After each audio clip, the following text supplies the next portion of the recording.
Welcome, everyone. How are you all today? Welcome to Buddhist Center. Today, we are looking at, the Lam Rim. For so many decades now, we've been looking at the Lam Rim on Sundays, and I so feel fortunate to be able to discuss it with you today. It's really a highlight of my life to be able to discuss this incredible philosophy that Khensur Gheshe Wangdak was so kind to us to share with us and to emphasize it so much, to emphasize that idea that to understand that all the teachings, everything could be broken down into three things. Understand that these are the teachings for beings of three capacities: small, medium, and great. I shall write clearly to identify their characteristics. And Rinpoche would start so many of the teachings with that quote from Atisha's Lamp for the Path to Enlightenment that really summarizes everything that there needs to be said about the pathway that one would take to go from an ordinary state, or a state like my state of mind, to a state of perfection. So we find that entire pathway implicitly contained within that very, very small stanza that Rinpoche repeated over and over and over and over again. Understand that there are persons of three capacities: small, medium, and great. I shall write clearly to identify their characteristics.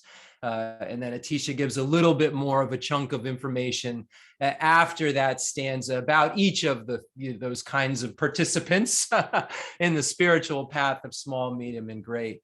But really, that one stanza contains everything, contains the great treatise on the stage of the path to enlightenment, contains the great treatise on the stage of the path, the tantric path to enlightenment. And we're really so fortunate that Khensur Gheshe Wangdak was so skilled to focus so much on this material so that we could see that this is all we needed in order to go from where we are to that state of Buddhahood, where the afflictive obstructions and the obstructions to omniscience are all completely eradicated. And it's such a rare thing for any kind of human being to be presented with the complete path, complete material, not just helpful material, the most helpful material.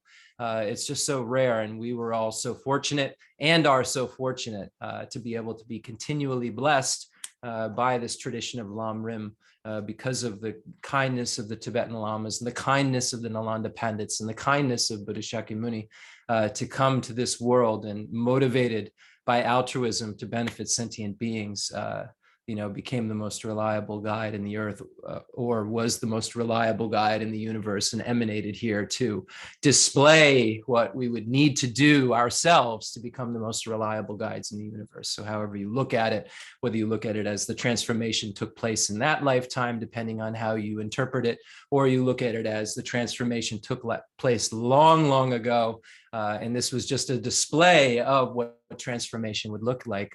Either way, at some point in time, that transformation had to take place, and that transformation will take place in our lives too, as long as we apply the same stages of the path that these great beings applied. And luckily, Buddha Shakyamuni was so kind to show us exactly what those stages are. And Ananda Pandits kind of elucidated what Buddha Shakyamuni meant in a clearer way in terms of the specificity within each of the teachings. And then the Tibetan scholars contained that teaching so well. We're so fortunate the Tibetans, they kept the Nalanda tradition so intact and really made sure that it was clear and clean and refined. And Lama Tsongkhapa really reformed anything that was starting to sneak into the tradition that seemed like nihilism or absolutism or eternalism, permanence, and tried to really refine things and keep them that in line with Nagarjuna's view.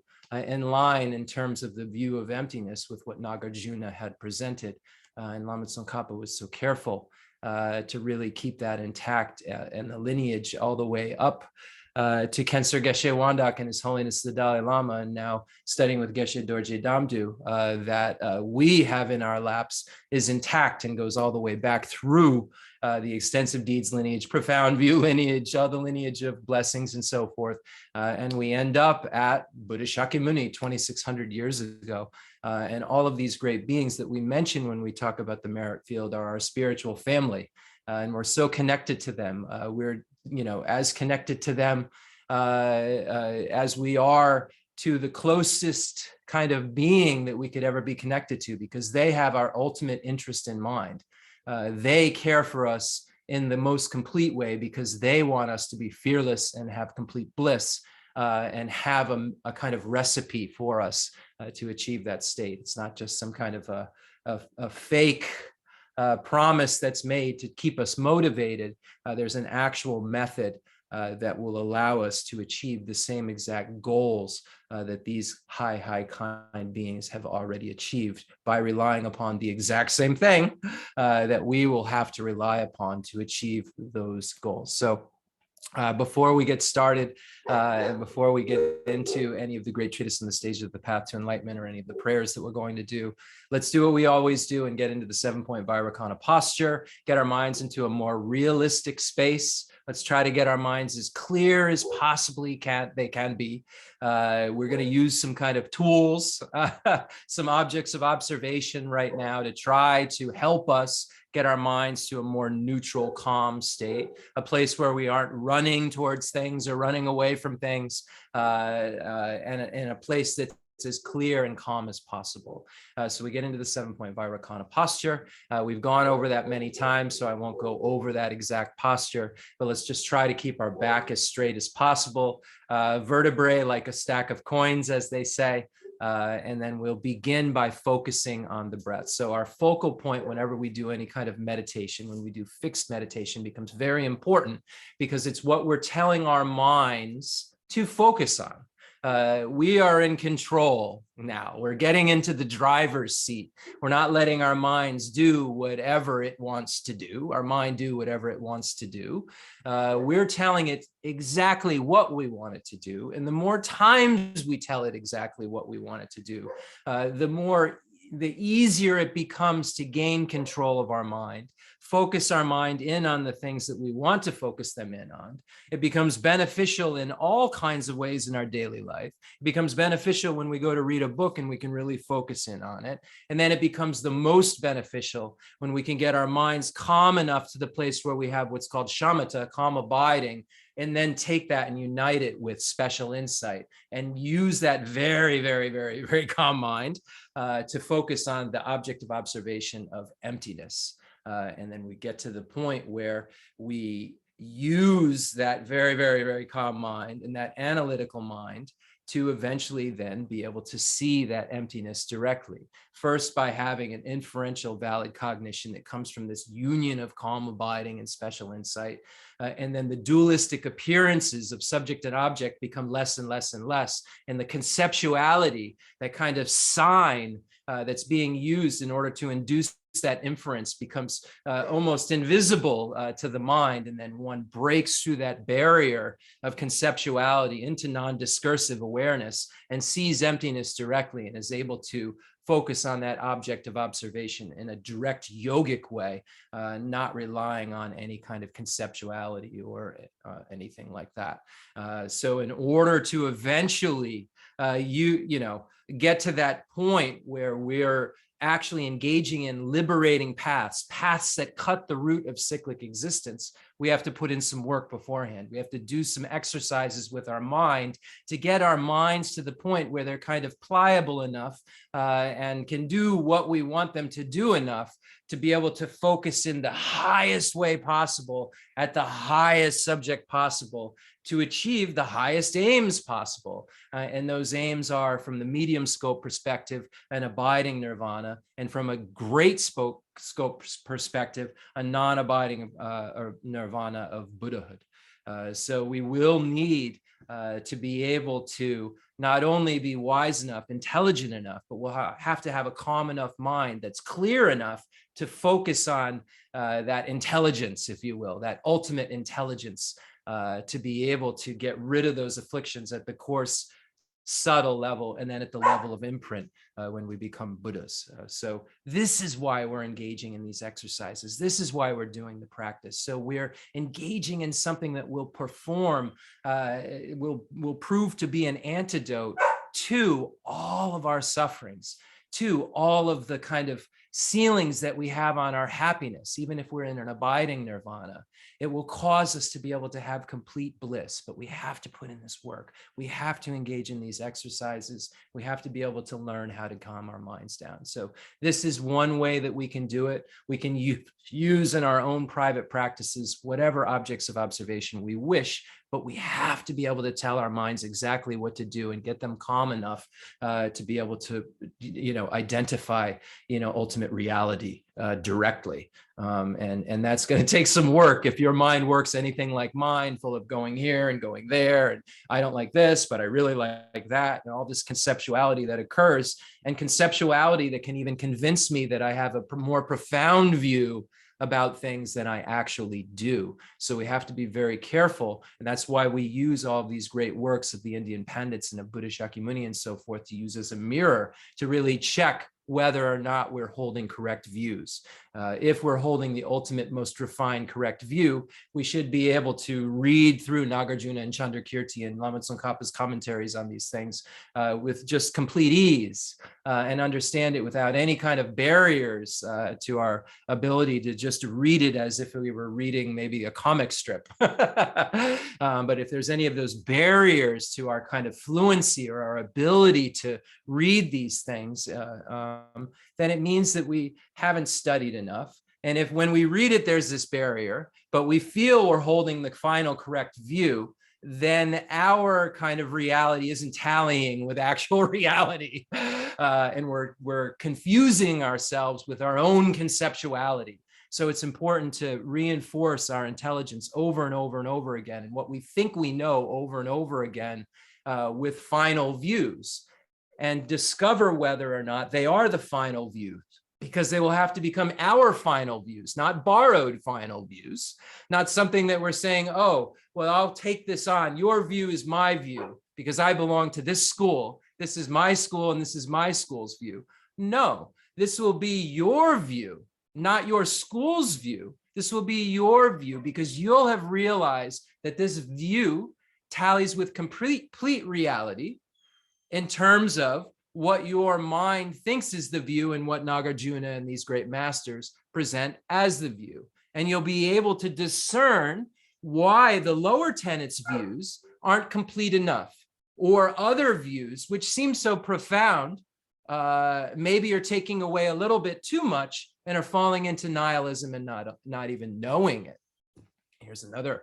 It's not just that we're falling into some kind of substantialism that's a problem, where we're not taking away enough and there's still some kind of intrinsic existence. The problem is that we can go into a space kind of place in terms of our meditation on emptiness, where we fall into this very, very close precipice where we're about to fall into nihilism. And if we aren't well trained, and if we don't have really good mentors in terms of our texts that we've been referred to look at and actual live teachers, then we can sit in nihilism and think that we're experiencing some kind of union of our mind with ultimate reality. And we're only uniting with another reality than the reality that we're currently in, that is being clung to by this new kind of mental state that we've taken on, thinking it's an actual ultimate reality, when it's just another kind of mental state that grasps at the view of true existence. Another state that we're grasping at as being inherently existent, as intrinsically existent, because we've just kind of switched our mind maybe into a different kind of place, or a calmer kind of place. But we can fool ourselves so easily and think that calmer, nicer, better kind of place is a place that isn't grasping, when it's just reifying true existence, inherent existence, objective existence, intrinsic existence, in the same way that we were doing before we met with this new mind tradition that we get involved with. So we really need to have good teachers. We really need to have good texts. And we really need to put in the effort to be able to know what is that object of observation ultimately going to need to be for the calming mind that we're practicing trying to get right now. What is the object of negation? What is it that we're trying to say isn't there? What is it that we're trying to say is there? How are we positing that things exist while saying that they don't inherently exist? How can we distinguish between existence and inherent existence? And how can we figure out what lack of inherent existence means in terms of it not meaning nihilism? So these are all important things that we have to come to terms with. So we have to know very, very well what we're trying to think about with a calm mind. So we need our studies, we need the teachings, and we need to do it over and over and over again and keep checking whether our view is correct. But we need also our minds to be exercised in a way where we can get them calm. So that we can really perform in the most efficient way in terms of our reading, in terms of our analysis, and then in terms of our ultimately being able to directly perceive the things that are so important. We know that we're going to need shamatha to become bodhisattvas. We're going to need shamatha in order to really have a true desire to definitely emerge from cyclic existence that's there day and night, seeking transcendent liberation. If that's the definition of renunciation, as Tsongkhapa says, then we're going to really, really need to have a calm enough mind that's focused enough, that's mindful enough, that has enough introspection, checking it enough to be able to not move off of that mindfulness that all I want is to get out of cyclic existence. That's the thing you're not forgetting when you truly have renunciation, is that only thing that matters is getting out of cyclic existence. So we could see the calm mind is not only important to be able to get the liberating paths taken care of, to be able to see emptiness with, but the calm mind is so important for the ripening paths as well, to be able to get renunciation and bodhicitta, to be able to really accumulate merit in a way that you're so focused on the accumulation and so forth that it's making such a meaningful impact.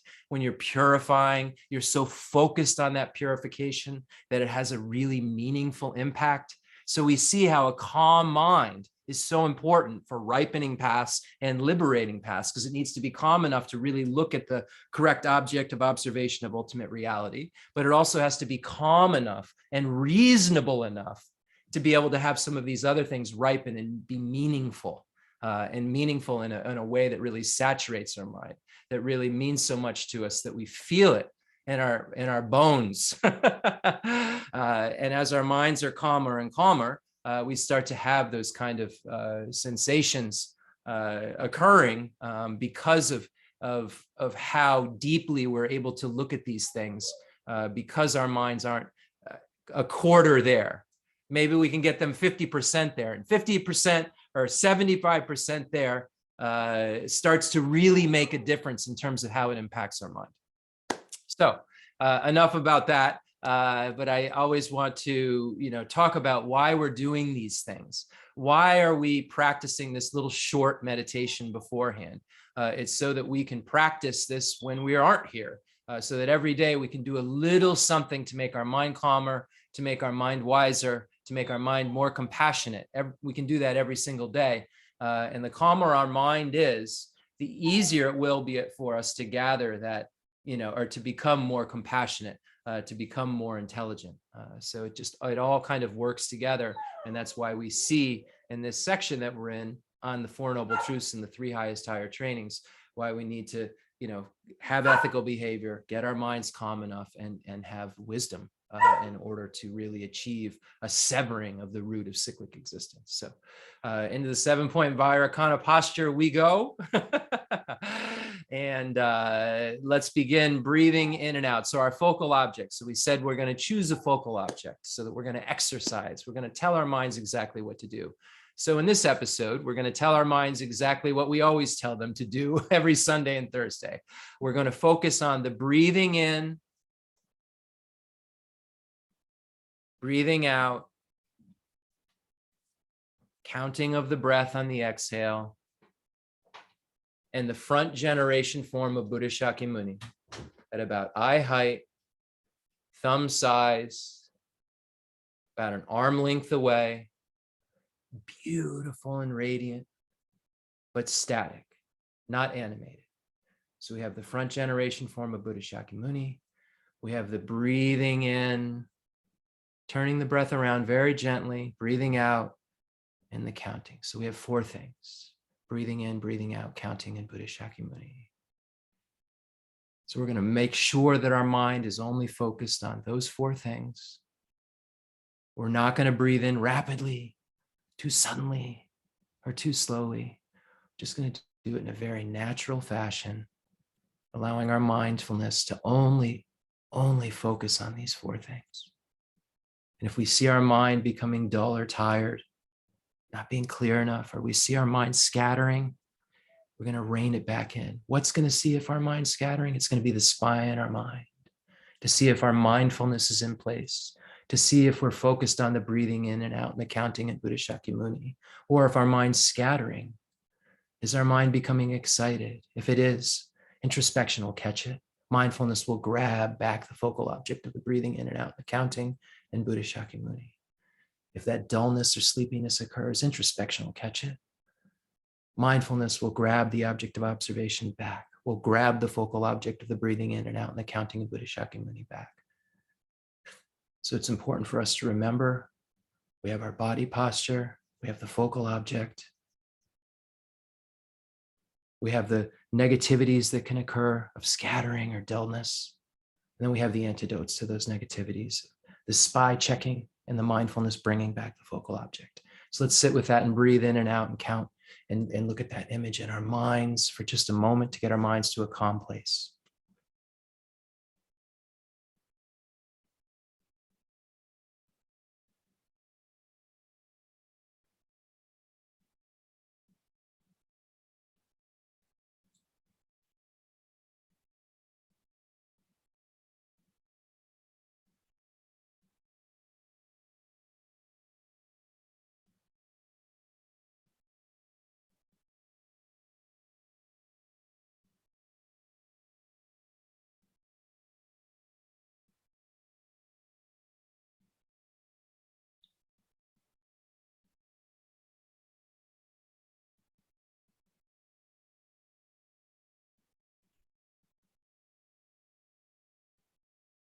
We're so fortunate to have this human basis of leisure, all the causes and conditions that we need in order to become Buddhists. We have this mental consciousness that will mature into the state of purity. Right now, we have adventitious defilements within our mind, but our mind is in the nature of clear light and unsullied. These defilements are not the nature of our mind. Our mind is empty of inherent existence, just like the Buddha's mind is empty of inherent existence. The emptiness of inherent existence of our mind is precisely the same emptiness of the Buddha's mind. That natural emptiness that the nature body possesses is the same emptiness that our mind that has adventitious defilements currently has. Therefore, it can be transformed into a state of purity. It's not in a static state where those defilements are part of its nature. Its nature is emptiness, emptiness of inherent existence. Our proliferating Buddha nature is empty of inherent existence, and that's our natural Buddha nature. We're so fortunate that we have this mind that can be transformed. We're so fortunate that we have the teachings in front of us that will show us how to transform our minds. They're the same exact practices that Buddha Shakyamuni relied upon to transform his mind in order to get rid of the afflictive obstructions and the obstructions to omniscience. Previously, when Buddha was not completely enlightened, he had adventitious defilements, but because his mind was empty of inherent existence, he was able to transform his mind into a state of complete purity, perfect wisdom, perfect compassion, perfect skillful means, perfect power. We will transform our minds into that state. All sentient beings will become Buddhas. All Buddhas will work until every single sentient being is to the state of Buddhahood. All beings will achieve that exact state. We all have that potential right now. We just have to engage these practices. and our seed of perfection can grow into complete Buddhahood. And because we've met with the Vajrayana teachings, we can do it within one lifetime. If we practice in a complete and thorough way, we're so fortunate. We have this human basis that has all of these qualities. And take a sigh of relief because we can get rid of all the types of suffering that Buddha told us about in the first noble truth. Because we have exact antidotes to our problems. And if we can get rid of all of the causes of our problems, then the problems that those causes make won't occur. We're so fortunate that Buddha has been so kind to show us exactly what the causes of our problems are and how to get rid of those causes. Rejoice in the fact that you're here today, you're listening to the Dharma, you're doing exactly what Buddha Shakyamuni would want you to do, because Buddha Shakyamuni came here for one specific reason, and that was to show the world how to get rid of the afflictive obstructions and the obstructions to omniscience. And here we are engaging in pathways that will get rid of the afflictive obstructions and the obstruction to omniscience. Now imagine that Buddha Shakyamuni goes from that static form to a state of complete animation and bliss. Imagine Buddha Shakyamuni is so happy, smiling, radiant. You see light rays, nectars, just kind of like sparks coming off Buddha Shakyamuni. So happy, so proud of us for engaging in a spiritual path that's so rare and so precious. We're actually taking the essence of this human rebirth that's so rare. Getting the human rebirth is so rare. Meeting with the teachings is so rare. And then doing something about it is so rare. Buddha Shakyamuni, imagine, is so happy that we're doing that. Now imagine that Buddha Shakyamuni has been containing the entire merit field this whole time. Imagine that Buddha Shakyamuni has been all in one, all of the merit field in one being, contained within Buddha Shakyamuni. And imagine there's an explosion, almost like fireworks, that take place in the space in front of you. And now all the Gurus, Buddhas, and Bodhisattvas are there. Imagine now that you see Khensur Gheshe Wangdak in the space in front of you, so smiling and radiant, so happy that we're carrying on the Lamrim tradition that he found so important, that he talked to us about over and over and over again. He was so generous with the Dharma, so patient with us, gave us the exact medicine that we each individually needed. Imagine he's there in the space in front of us and so happy that we're continuing this tradition. We're looking at Lama Tsongkhapa's texts, imagining His Holiness the Dalai Lama in the space in front of us, Geshe Lobsang Gompo, Genjatsu Khensur Rinpoche, imagining Dema Lotra Rinpoche, imagining Geshe Dorje Damdu and Umzila Geshe Aga, Geshe Mala Tenzin Ladrin and Ani Thupten Chodron, imagining Lama Zopa Rinpoche, who was so kind to the world, who's passed from this world, but he's still here with us. May he quickly, swiftly return to be able to benefit all sentient beings. He did so much incredible work for the Dharma. We owe so much to Lama Zopa Rinpoche. And what Lama Zopa Rinpoche wanted for all of us was the same thing that all the holy beings want for all of us. And that's for us to engage in our individual pathways, us to engage in the teaching shared in common with beings of small, and the teaching shared in common with beings of medium and capacity, and the teachings for beings of great capacity. And here we are today, studying the great treatise on the stage of the path to enlightenment by Lama Tsongkhapa that meant so much to Lama Zopa Rinpoche. So much. He focused so much on this Lam-Rim tradition. Imagine he's there smiling, so happy that we're carrying it on. Imagining Chado Rinpoche is there, and Jeffrey Hopkins is there, Lama Alan Wallace is there, all these holy beings that care so much about the Dharma. Make sure that the light is shined on the Dharma, shining that light of the Dharma in our lives. We're so fortunate that these beings cared so much for us. Imagine they're in the space in front of us. Now imagine the extensive deeds lineage passed down from Buddha Shakyamuni to Maitreya and Asanga and Vasubandhu and Dharmakirti and Dignaga and Vimuktasena and Haribhadra and Shakyaprabha and Gunaprabha, Lama Salimpa and Atisha, all those holy beings that showed us about the grounds and the paths, the meaning of the perfection of wisdom in terms of that, the meaning of all of the Vinaya, We're so fortunate to have those logicians who showed us exactly how to look at these texts in order to derive the complete meaning, to derive complete benefit. We've been so affected by this extensive deeds lineage by studying the great treatise on the stage of the path to enlightenment. It's just embedded so much within it. So many of us that have spent so many years with this text find our minds embedded with the meaning of the extensive deeds lineage. We may not even know exactly who these beings are or what they wrote, but the meaning of what they wrote is in our minds. They were so kind to us. We're so connected to all of these beings. The 7-point cause and effect instruction for realizing the mind that aspires to enlightenment, passed down through this incredible lineage where we find out that all sentient beings are our mother.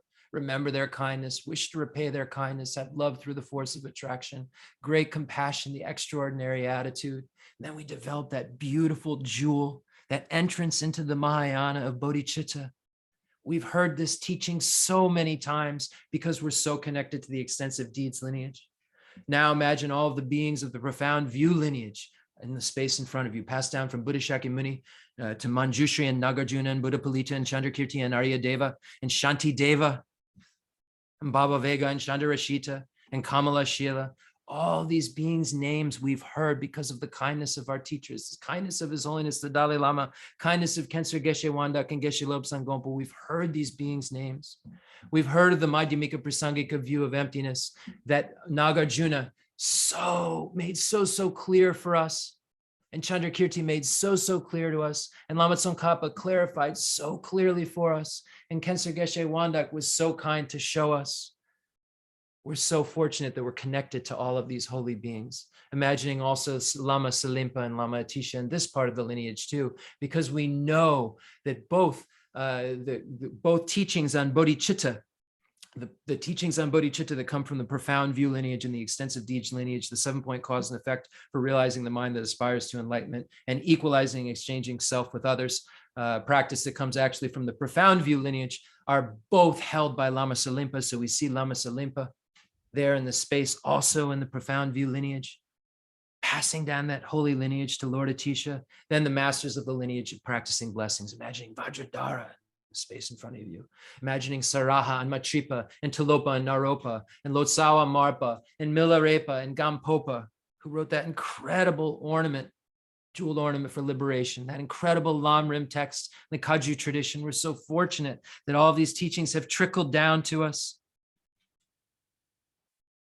Now imagining Lord Atisha passing the teachings down to Drone Tompa, the entire Lamrim lineage to Drone Tompa, that holy lay Lama we owe so much to.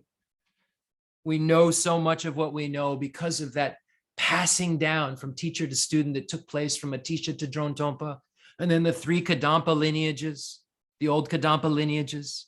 Then imagining all the holy beings of the Nyingma Sakya Kaju and Galupa order, Padmasambhava, Sakya Pandita, imagining the Karmapas, imagining Lama Tsongkhapa, Kirtab J and Jelsab J, Basu Chuji Jetson, Jayan Sheba, Gonju Jimmy Wampo, Giant Rupi Dorje, 7th Dalai Lama, Jayan Gabi Lodru, all of these holy beings, imagining Pension Sanandrapa in the space in front of us, the textbook writer for Losa Ling, who we're so connected to in terms of the commentaries that we were given by Rinpoche. Now imagine all the beings of the highest yoga tantra, yogic tantra, performance tantra, and action tantra in the space in front of you. All those holy deities. So many of us have had the fortune of being initiated into their mandalas, initiated into those practices. Rejoice in that fact. The tantric path we can achieve enlightenment in one lifetime if we properly practice it by having the basis of the teaching shared in common with beings of small capacity, the teaching shared in common with beings of medium capacity, the teachings for beings of great capacity of the perfection vehicle. If we have that basis, we can practice the tantric vehicle. If we have that initiation, and we can achieve enlightenment in one lifetime. And we're so fortunate that we have these imprints and we've been connected to these teachings that are so rare that only a few Buddhas and the 1,000 Buddhas that will come during the 1,000 Buddhas, many eons and eons and eons and eons apart. Only a few of them will teach Tantrayana. And we're so blessed to be connected to the tantric teachings because of the kindness of lamas like Khensur Geshe Wangdak, Lama Zopa Rinpoche, His Holiness the Dalai Lama, and all of these other teachers that we've been able to receive these blessings from. Really rejoice in that fact. Imagining all of the 35 Buddhists have so much power for purification. All of the holy protector deities, the protector of the small scope Vaishravana, the protector of the medium scope, Kalaputra, Dharmaraja, the protector of the great scope, Mahakala, all the Dharmapalas, imagining Palden Lamo, a great protector deity, Rinpoche said, is our protector, the wrathful emanation of Tara. So fortunate that we have this ability to bring these holy beings into our mind, to connect with these holy beings. And we imagine that they're actually here because these beings are omniscient. They have the ability at any time that we call their names to show up. We just don't have the karma to see it exactly. But the more and more that we clean our minds, the more and more we'll be able to actually see these beings in the space in front of us when they come. Right now we have a little barrier, so we're imagining it, but it's kind of like fake imagination because they're actually here. Because we've called them and they're omniscient. So imagine that all these holy beings are here. And now think about, why am I here today? What am I doing here today? I'm here today because I want to figure out how to get rid of my suffering. I want to get rid of the 8 types of suffering, the 6 types of suffering, the 3 types of suffering. I want to have some sort of certainty. I want to be able to have a lack of fear. I want to be able to have the most happiness possible. And like myself, all sentient beings want exactly that same thing. I'm no important than any other sentient being. Since beginningless time, I've been born again and again and again. My mind has no beginning. This moment's consciousness was caused by a previous moment's consciousness, not by something that was different than it. So when we start to trace our mind back, we see that there's no beginning. We've had countless amounts of lives. We've had every relationship with every sentient being imaginable. The friends that we have in this life were our enemies in previous lives. The ones that we love the most in this life were strangers in other lives. Strangers in this life, even in this life, become our friends. Strangers in this life were our closest loved ones in previous lives. Enemies in this life were our closest loved ones in previous lives. This uncertainty and instability doesn't allow us to really say, this is my friend, this is my enemy, this is my neutral. And we can get our minds to a place where we start to see that all sentient beings, I would be willing to equally benefit. Because I know how much I care about the people that I care about at this very moment, that I love so much at this very moment, that I do anything for at this very moment. And if I've had that same personal connection with every single sentient being, it would be unwise. It wouldn't make any sense for me to not equally want to benefit everyone. If I felt the way that I feel about my closest loved one, I felt that way about everyone. So we start to see that everyone at some point in time or another, we've had the closest relationship imaginable with. Everyone has been our mother. We recognize this fact. Everyone has been our brother. Everyone has been our sister. Everyone has been our wife, has been our husband. Everyone has had this close relationship with us where they've taken care of us in our most vulnerable states. We've just forgotten it. We have some barrier to our remembering it. And the more we can calm our minds down, we'll be able to start to get clairvoyances to remember these relationships. They've been so kind to us in the past, but we've forgotten. But if we calm our minds down enough, we'll start to remember these relationships. And we say to ourselves, I want to repay their kindness in some way, shape, or form. How could I repay their kindness? If I just give them a piece of chocolate cake, is that going to repay their kindness? That's not the kind of happiness that I'm searching for. I'm looking for 100% happiness for myself. I'm looking for a complete fearlessness for myself. So how could I really repay their kindness? It would be to somehow figure out how to get them to the place that I want to be, the place that I feel is satisfactory happiness, satisfactory freedom. We recognize how equally important each and every single sentient being is. You are just as important as me. Your pain hurts just as much as mine. Your happiness feels just as good as my happiness. Mine isn't any more important than yours. I've had all of these relationships with all of you. I want all of you. It would make sense for me to want all of you to have happiness and freedom from suffering. It would only make sense. I don't seem more important. If 1,000 people are standing in front of me and I'm standing there alone, how could I say that, oh yes, my freedom from pain is more important than those 1,000 people? My happiness is more important than those 1,000 people. How could I say that? How can I even say that I can posit and find, when I look with real analysis, a self that's more important than other? Because I become other when you think of me. I have no inherently existent self. Just like when I'm standing and looking at a mountain, it's over there, but when I get to the mountain, I'm there. It has no inherent existence of here or there, just like I have no inherent existence of self or other. We start to loosen our misapprehension when we're looking at the equalizing, exchanging self with others practice. We start to loosen our misapprehension of the way that things we are right at the beginning steps of the equalizing, exchanging self with others practice. And that's why they say it's for beings of sharp capacity, because it begins right out of the door, right out of the gate with some emptiness that we think about. So we start to relate to sentient beings in a different way and see that we all equally want freedom from pain. We all equally want happiness. We all deserve that. And we start to think about our self-cherishing attitude. Has our self-cherishing attitude worked out for us? Has it done good things for us in the past? Has it done the things that love has done for us? When I've been miserly, when I've been stingy, when I've only thought about myself and didn't care about anyone else, just kind of went through life like a bull. Did that make me the happiest? Or when I was loving and having compassionate relationships with others and putting others before my own needs, did that make me feel better? The self-centered attitude is like this empty-handed, naked person within us that comes up to us and says they're fully clothed and has all this stuff to offer us. But it really has nothing to offer us. And beings that cherish others more than themselves are the lights of the world. We see beings like His Holiness the Dalai Lama and Gandhi, beings that really loved each other, others so much. We see how the world reacts to them. We see how we're drawn to them. We see that cherishing others more than ourselves is the most important thing in the world to do. If we could somehow take on the suffering of others and give them happiness, it would be the best thing to do. Putting their needs before our own would be the smartest thing to do. Recognizing how kind they are in innumerable ways is the most intelligent way to operate, because we know we depend and rely upon all sentient beings. We have this interdependence. People who aren't even alive are causing us to be able to eat right now because previous generations planted seeds. We have this interdependence with all sentient beings.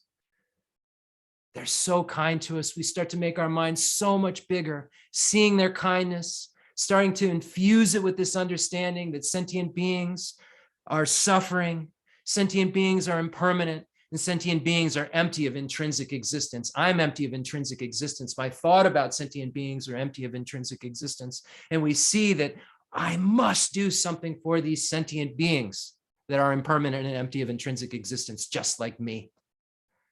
I must do something for these sentient beings. I will take it upon myself the task of freeing each and every one of these sentient beings. And that this thought of wanting them to be free from suffering and to have happiness is empty of inherent existence. I'm empty of inherent existence. The sentient beings are empty of inherent existence. There's no objectivity whatsoever, but conventionally, all of these things subjectively exist. So I say, I'll take on myself the task of bringing sentient beings to a state of happiness that's free from suffering. I'll take on this task myself. But we recognize that we don't have the ability to do that. We have this handicap where we don't have the complete reliability that a Buddha has, because we have the afflictive obstructions, the obstructions to omniscience. We ourselves are bound to cyclic existence, as we learned about last week in Lama Tsongkhapa's great treatise on the stage of the path to enlightenment. We're tied up. We're bound to it by our self-grasping ignorance. So the only way that we can become the most reliable guides is to become the beings that we go for refuge to, the Buddha, the most reliable guide in the universe. So we say to ourselves, may I become a Buddha for the sake of all sentient beings. From this point on, I'm going to make every moment of my life about becoming a Buddha for the sake of all sentient beings. Right here on this cushion, I'm making a vow. I'm deciding 100% for sure that I'm going to become a Buddha for the sake of all sentient beings. So we really stamp this within our minds.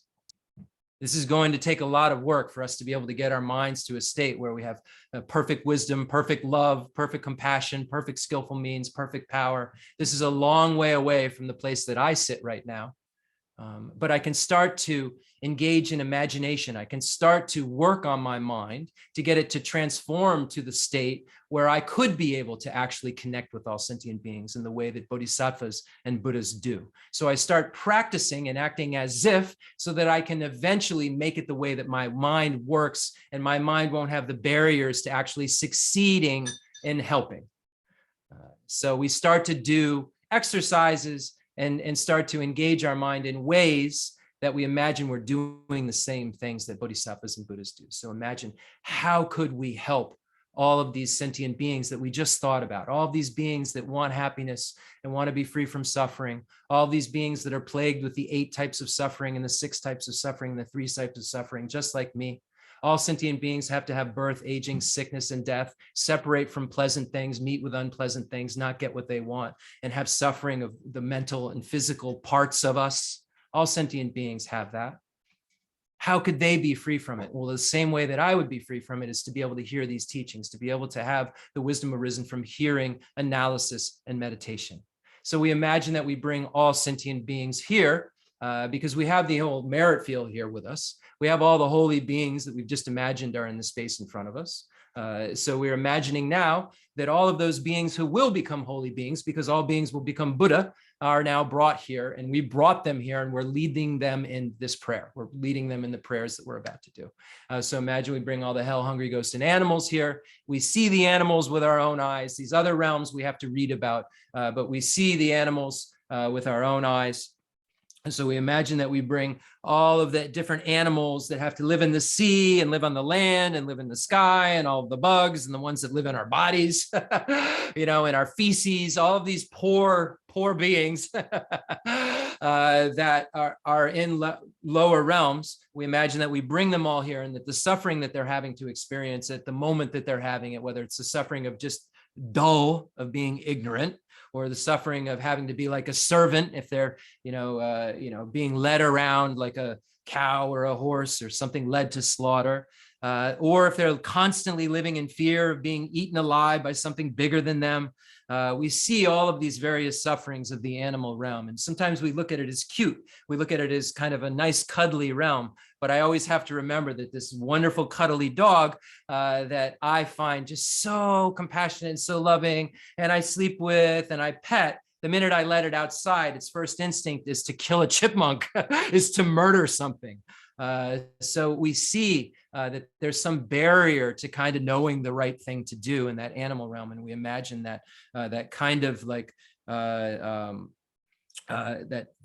ignorance forced behavior is stopped for a moment, and then there's some open ears and there's some ability to listen to the teaching. So we imagine that we're doing this somehow magically. This is happening for all beings. And the reason we're doing this is so that we can connect to every single sentient being in the universe, and we start to kind of loosen our grasping on who we'd be willing to help and who we wouldn't be willing to help, and what we think is and what isn't. We start to try to connect to even worms in our garden, and see that these worms in our previous lives were connected to us, and have taken care of us when we were most vulnerable in previous lives. We've just merely forgotten, and now we just see them as this poor kind of like moving around earthworm, but really we're so connected to them and we don't even know it. So anyway, now imagine we bring all human beings here. We recognize we've had every kind of relationship with every single sentient being, so there's no reason to leave any out or to have any bias. This is a very hard thing to do, but the more that we can do this, the more loose our mind becomes, the less anger and attachment and grasping we have, and the more compassion we have in our mind, and empathy we have in our mind, the lighter our mind will be, the more it will be able to flow towards all sentient beings. So we bring all human beings here, and any of the beings in the higher realms, the gods, demigods, and so forth. Imagine they're all brought here. So now we have the merit field here, we have the bodhicitta field here, and we now are going to recite all together, imagining that you are personally leading all sentient beings in this prayer, the beginning of the King of Aspiration prayers, the 7-limb prayer. the prayer of noble conduct. And just imagine that you're making this prayer, and you'll see, obviously, by the words that are written, that you're making offerings, and you're, confessing your downfalls, and you're rejoicing in good things you've done, and you're doing all of this with the witness of the merit field in the space in front of you, because we believe, these beings can eventually help us or intervene in our lives to try to help us shape ourselves from the place that I am into the perfect state of a Buddha. Okay, so let's read the King of Aspiration prayers. I'll read it on the screen. Thank you, everybody, again, for coming today and for allowing me to talk about the Dharma with all of you. It's the most wonderful thing that I find. So you're letting me do something that I find really wonderful and causes me an immense amount of happiness, even when I have any kind of physical ailments going on. They seem to go away during this period of time when I'm able to talk about the Dharma. So really, I feel so grateful to all of you for listening. So the King of Aspiration prayer, Samantabhadra's aspiration to good actions, the Sankhya Mulam. It's from the Gandavyuha chapter of the Abhitamsaka Sutra. And in the language of India, it's called Arya Bhadra Charya Pranadana Raja.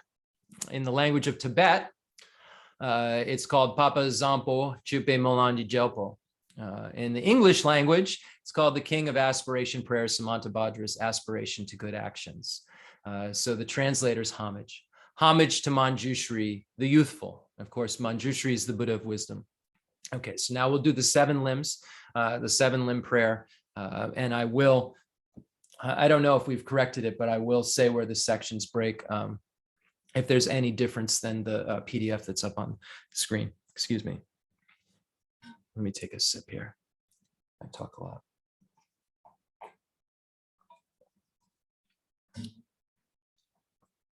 Okay.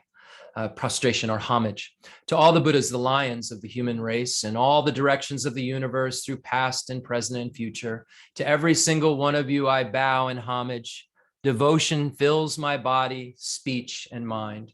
Through the power of this prayer, aspiring to good action, all the victorious ones appear vivid here before my mind, and I multiply my body as many times as atoms in the universe, each one bowing in prostration to all the Buddhas.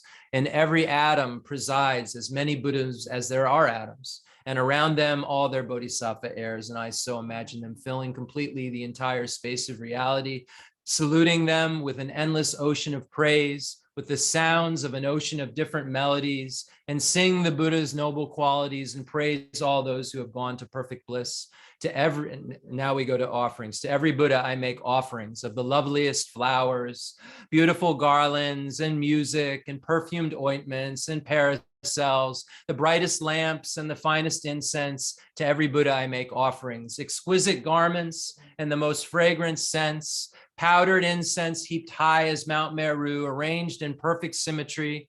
Then the vast and unsurpassable offerings, inspired by my devotion to all the Buddhas and moved by the power of my faith and good actions, I prostrate and offer to all the victorious ones. Whatever negative actions I have committed, driven by desire, hatred, and ignorance, with my body, my speech, and also my mind, before you I confess and purify each and every one. With a heart full of delight, I rejoice at all the merits of all the Buddhas and Bodhisattvas, Prajika Buddhas, those in training, and the Arhats beyond training, and every living being throughout the entire universe. You who are like beacons of light shining through the worlds, who pass through the stages of enlightenment to attain Buddhahood, freedom from all attachment, I exhort you, all of you conquerors, turn the unsurpassable wheel of Dharma, requesting the Buddhas, I don't think I've been reading the things, I'm sorry, requesting the Buddhas not to enter nirvana. Joining my palms together, I pray to you who intend to pass into nirvana, remain for eons as many as atoms in this world, and bring well-being and happiness to all living beings. Now, dedication. What little virtue I have gathered through my homage, through offering, confession, and rejoicing, through the exhortation and prayer, all of it, I dedicate to the enlightenment of all beings. And as you know, this is the beginning of a longer prayer, and this was one of Rinpoche's favorite prayers that he would call us in at the end of his life to do. At the drop of a hat, he would call us in and say, it's time to, we're going to do this prayer. And it wasn't a prayer that we really ever focused on before in his life. I mean, we were together a few years, 25 years almost. It was interesting. It wasn't a prayer that he really ever focused on, just the beginning 7 limb part, the king of prayers. But the end of his life, he really focused on it and wanted to read it again and again. I feel fortunate that we can read this holy prayer and we can interpret it a little bit because we understand Lama Tsongkhapa's great treatise on the stage of the path to enlightenment and Atisha's lamp and some of the other presentations of the sutras and so forth and the teachings of the Nalanda Pandits. We're able to understand and kind of pluck out the meaning that's so vast in that text, even just within the 7 limbs, because of the kindness of our teachers. So I feel so fortunate to be able to have heard enough teachings that, I was half listening to enough, that I heard enough of them that it filled up a vessel pretty big. So I just want to say thank you again. The Sutra so now we'll read the Heart Sutra. The Heart Sutra, second turning of the wheel of Dharma. Lord Buddha turn the wheel of Dharma. We say there's kind of 3 categories of teachings. The first turning of the wheel of Dharma, where we find the Four Noble Truths. Second turning of the wheel of Dharma, where the Buddha taught the Heart Sutra, which is the condensed Heart Sutra. We know that the condensed Perfection of Wisdom Sutra. We know that there's 100,000 verse Perfection of Wisdom Sutra that this kind of condenses, that this contains, or this is a summary of.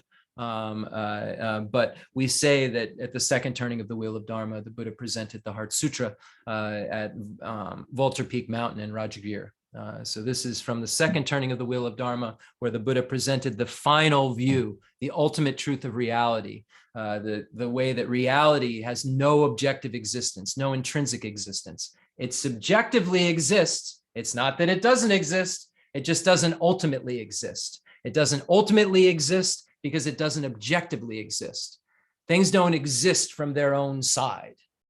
They subjectively come into being through our labeling, through our collection, this collecting some data, and then our own personal elimination of data in some way, because we don't all like the same cars and the same things and the same dogs and the same cats. We have some sort of elimination related to the objects that we're taking in. And then we subjectively, conceptually say, this is how this is, and this is how that is. So the objects from their own side don't have any intrinsic objective existence. It's all a subjective existence that's going on, this conventional labeling that's taking place, that's going on. And this is what the Buddha is trying to kind of get through to us at the second turning of the wheel of Dharma. And it really requires a very skilled teachers and many, many, many, many years of teaching, and something I'm still really investigating thoroughly, to not land in a place where you say, oh, everything's just mind, or nothing exists, or there's a lot of wrong places that you can land if you don't take this in a systematic way of understanding. And then, of course, the third turning of the wheel of Dharma, we shouldn't let that out, the wheel of differentiation or interpretation, where the Buddha actually interpreted his own teachings for the benefit of those who were confused. So we don't need to get into what they were confused about or any of those details, but just know that this second turning of the wheel of Dharma, according to the final school, the Madhyamika Prasangika school, the middle way consequence school, Nagarjuna's school, the second turning of the wheel of Dharma is the definitive teaching, and the first and third turnings of the wheel of Dharma are the interpretable teachings, are the provisional teachings, if you will. So this teaching here encompasses everything that you need to know explicitly and then implicitly within it about how to go from where we're at to the state of complete Buddhahood. But it's very, very summarized and without good commentaries and without a lot of years of experience with this information, unless you have like some super duper imprints from previous lives and you just get stuff. I don't have that leisure, I guess. I have to look at stuff and kind of cut and rub it, as the Buddha said, more and more and more to kind of derive this meaning of the middle way that the Buddha was truly talking about. And not just the middle between extremes, like I shouldn't really, really like it, but I really shouldn't hate it. No, there's a middle way that's such a subtle view that's being proposed here about subjectivity. And objectivity versus subjectivity, truly versus dependent. So there's a real large conversation going on in this Heart Sutra between the Buddha, Shariputra, and Chenrezig. There's a very broad topic. There's a lot that's being talked about here, talking about emptiness and then talking about the paths, the path of accumulation, preparation, seeing, meditation, path of no more learning. So the 5 paths, talking about the 10 bodhisattva grounds that start at the path of seeing. Jhata Om Gate Gate Paragate Parasangate Bodhisoha shows implicitly all of those 5 paths and shows the emptiness, the lack of objective existence of even those 5 paths. So anyway, let's move on. The Sutra of the Heart of Transcendent Knowledge. Thus have I heard, once the Blessed One was dwelling in Rajagriha at Vulture Peak Mountain, together with a great gathering of the Sangha of monks and a great gathering of the Sangha of Bodhisattvas. At that time, the Blessed One entered the Samadhi that expresses the Dharma called profound illumination. At the same time, noble Avalokiteshvara, Bodhisattva, Mahasattva, while practicing the profound Prajnaparamita, saw in this way. He saw the 5 skandhas to be empty of nature. Then, through the power of the Buddha, Venerable Shariputra said to noble Avalokiteshvara, the Bodhisattva Mahasattva, how should a son or daughter of noble family train who wishes to practice the profound Prajnaparamita? Addressed in this way, noble Avalokiteshvara, the Bodhisattva Mahasattva, said to Venerable Shariputra, O Shariputra, son or daughter of noble family who wishes to practice the profound Prajnaparamita should see in this way. Seeing the 5 skandhas to be empty of nature. Form is emptiness. Emptiness also is form. Emptiness is no other than form. Form is no other than emptiness. In the same way, feeling, perception, formation, and consciousness are emptiness. Thus, Shariputra, all dharmas are emptiness. There are no characteristics. There is no birth and no cessation. There is no impurity and no purity. There is no decrease and no increase. Therefore, Shariputra, in emptiness, there is no form, no feeling, no perception, no formation, no consciousness, no eye, no ear, no nose, no tongue, no body, no mind, no appearance, no sound, no smell, no taste, no touch, no dharmas, no I dhatu up to no mind dhatu, no dhatu of dharmas, no mind consciousness dhatu, no ignorance, no end of ignorance up to no old age and death, no end of old age and death, no suffering, no origin of suffering, no cessation of suffering, no path, no wisdom, no attainment, and no non-attainment. Therefore, Shariputra, since the bodhisattvas have no attainment, they abide by means of Prajnaparamita. Since there is no obscuration of mind, there is no fear. They transcend falsity and attain complete nirvana. All the Buddhas of the 3 times by means of Prajnaparamita fully awaken to unsurpassable true complete enlightenment. Therefore, the great mantra of Prajnaparamita, the mantra of great insight, the unsurpassed mantra, the unequaled mantra, the mantra that calms all suffering should be known as truth, since there is no deception. The Prajnaparamita mantra is said in this way. Te ata om gate gate paragate parasangate bodhisoha. Thus Shariputra, the Bodhisattva Mahasattva, should train in the profound Prajnaparamita. Then the Blessed One arose from that samadhi and praised noble Avalokiteshvara, the Bodhisattva Mahasattva, saying, Good, good, O son of noble family, thus it is, O son of noble family, thus it is. One should practice the profound Prajnaparamita just as you have taught, and all the Tathagatas will rejoice. When the Blessed One had said this, Venerable Shariputra and noble Avalokiteshvara, the Bodhisattva Mahasattva, that whole assembly in the world with its gods, humans, asuras, and Gandharvas, rejoiced and praised the words of the Blessed One. Ngala jibe nejo damba ne ngoje duju ngayi dudo jen duba bolama yi bujin zi nezo ngandro zola shatzelo agasamara jajandara samara ebe agasamara jajandara.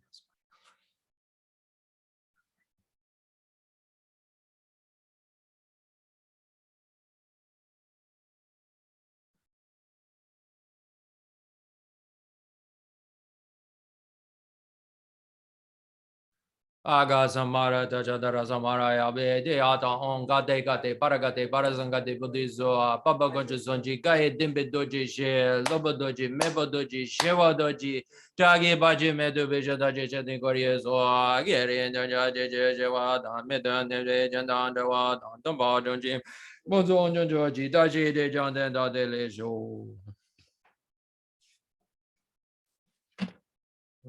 Outer mandal offering is request for teaching.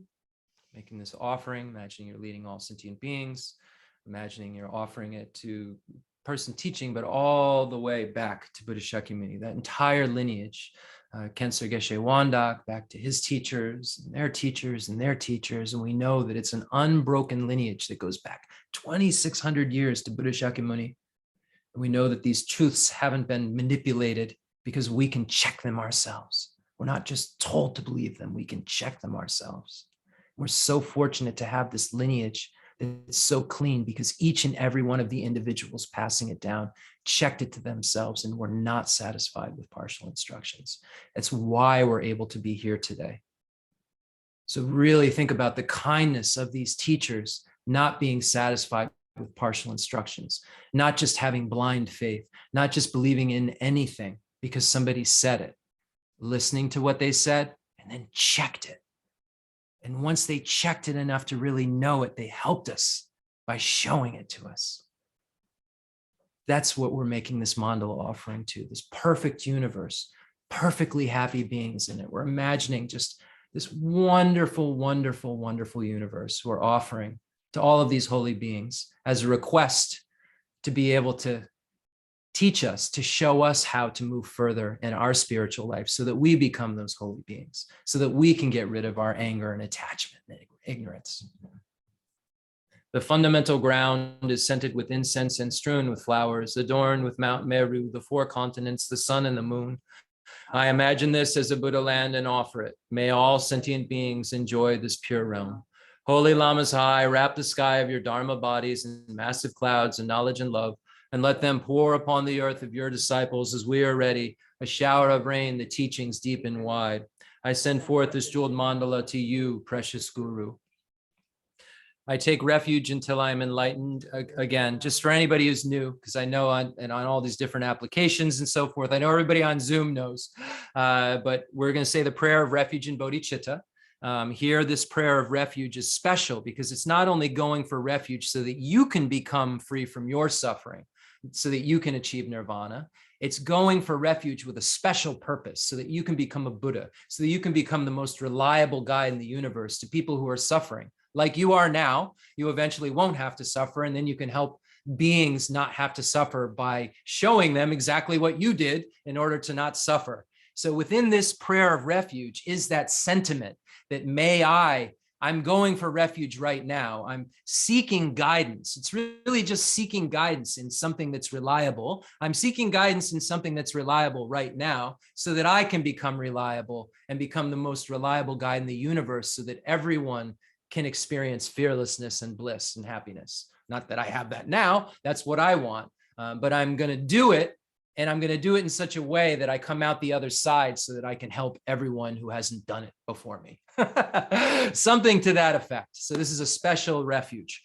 So here it's going to say, through the merit I create, I'm gonna say by teaching the Dharma, but you're going to say by listening to the Dharma. So I don't wanna confuse you with what I'm saying. So I'm just letting you know the reason that I'm saying something different than what you should be saying is because I'm teaching, you're listening. And we just want to kind of direct it in a real with specificity to make sure that, you know, our mind is clear where we want it to go and what made it go that way. Something like that. You know, it's like stamping our mind with a seal. So anyway, I take refuge until I'm enlightened in the Buddhas, the Dharma, and the Sangha. Through the merit I create by teaching the Dharma, may I attain Buddhahood for the sake of all sentient beings. I take refuge until I am enlightened in the Buddhas, the Dharma, and the Sangha. Through the merit I create by teaching the Dharma, may I attain Buddhahood for the sake of all sentient beings. I take refuge until I am enlightened in the Buddhas, the Dharma, and the Sangha. Through the merit I create by teaching the Dharma, may I attain Buddhahood for the sake of all sentient beings. Sanje chedan zaji janan la, janju badu dani jazuji, dagi juje ji bezonanji, drola benje sanje drubasho. Sanje chedan zaji janan la, janju badu dani jazuji, dagi juje ji bezonanji, drola benje sanje drubasho. Sanje chedan zaji janan la, janju badu dani jazuji, dagi juje ji bezonanji, drola benje sanje. Enthused by great compassion, you taught the Immaculate Dharma to dispel all perverted views. To you, the Buddha, Gautama, I pay homage. If you're attached to this life, you're not a spiritual practitioner. If you're attached to samsara, you have no renunciation. If you're attached to your own self-interest, there is no bodhicitta. If there is grasping, you do not have the view. May this teaching be heard and understood in the language of all sentient beings. So here we are again on Sunday. I guess the joke is getting old that we haven't died, so we're here. But it's so true.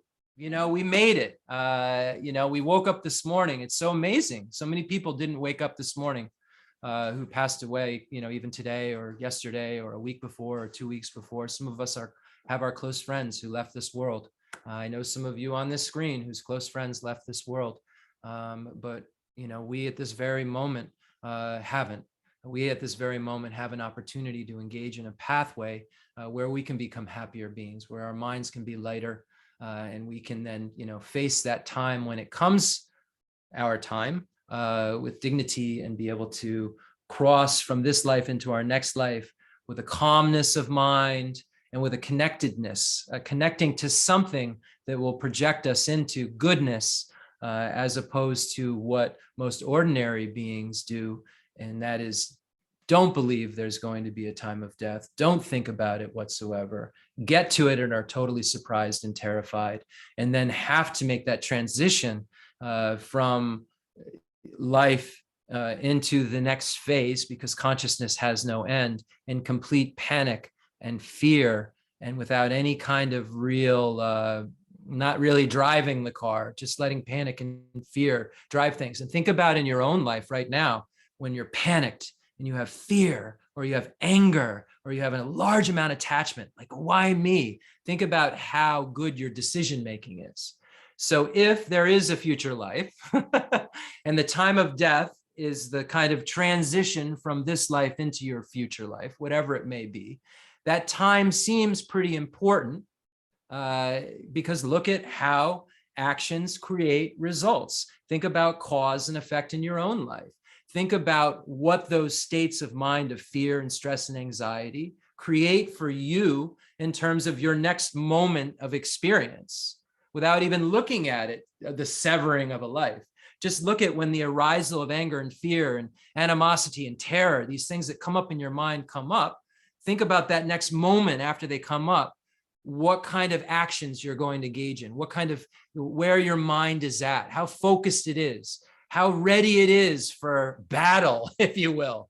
Are you really ready to wisely take on whatever that next thing is that we don't know anything about? We can read about it, but it's really an unknown to us. And if we have to face something unknown with that kind of animosity and having our minds just so buried in fears and so forth, we're not necessarily going to be able to navigate it very well. So this is why we practice it now. And we keep saying that death will come, nothing can stop it. We don't know when we're going to die. And the only thing that can help us is Dharma. It's like a mantra that we say, but it shouldn't be just words, like we're parakeets, parakeeting Lama Tsongkhapa and Pabunka Rinpoche, parakeeting Khensur Gheshe Wangdak. It should be something that we're saying because our mind knows it. And most of us never, ever, most sentient beings, most human beings only deal with death when something sudden happens or someone older dies, and then you have to face it for a second. You go to a funeral, you face it for a second, and then you close the curtain as quickly as possible, and you say them. And Aryadeva says, well, why aren't you using that why aren't you mourning for yourself? Why aren't you grieving? Why aren't you grieving that that's you? Why aren't you thinking in terms of reality? When you see, an animal die, or you see someone in your family die, why isn't that making you more realistic? Why aren't you more in touch with the reality of your position? Aryadeva says. Why is that making you point at someone else like it won't happen to you? Rinpoche always said, even the most powerful beings like George Washington, who, everyone knows the name of, they couldn't escape death. What makes you think you will?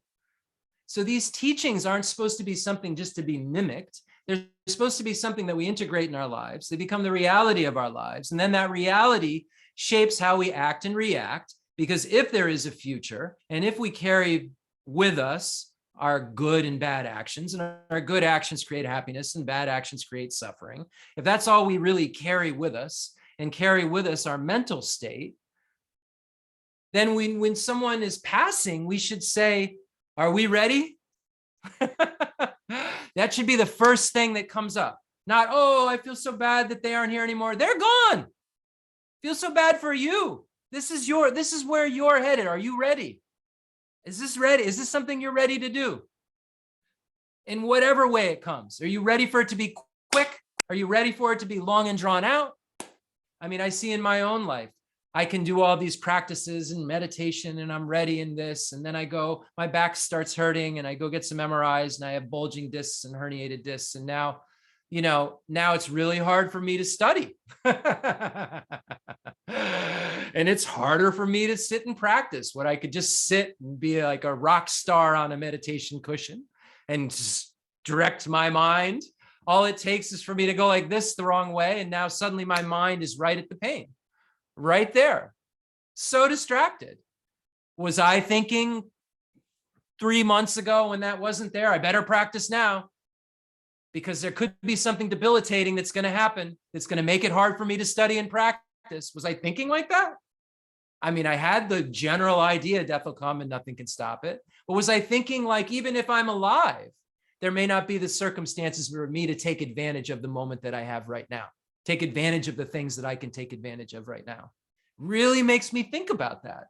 Thinks about how just it takes one little shift in our experience, one little shift in our physical or our mental experience or external experience. We have some kind of catastrophe happen, one little shift. And that stable mind, that mind that you thought was ready for anything, can suddenly be like this again, like that elephant that Shantideva talks about that can come in the room and smash the room up, more powerful than anything in the world. This self-grasping mind. When things happen externally and internally that we thought we were so ready for, it's interesting when they actually happen. How can we face them? Now, I'm facing them in a much, much different way than I would be facing them hadn't I met with the Dharma. If I was facing them a decade ago, I'd be definitely facing them differently.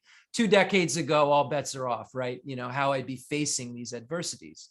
But I'm able to actually face this situation and not get completely thrown off track and still be able to practice a little and study a little, even within it.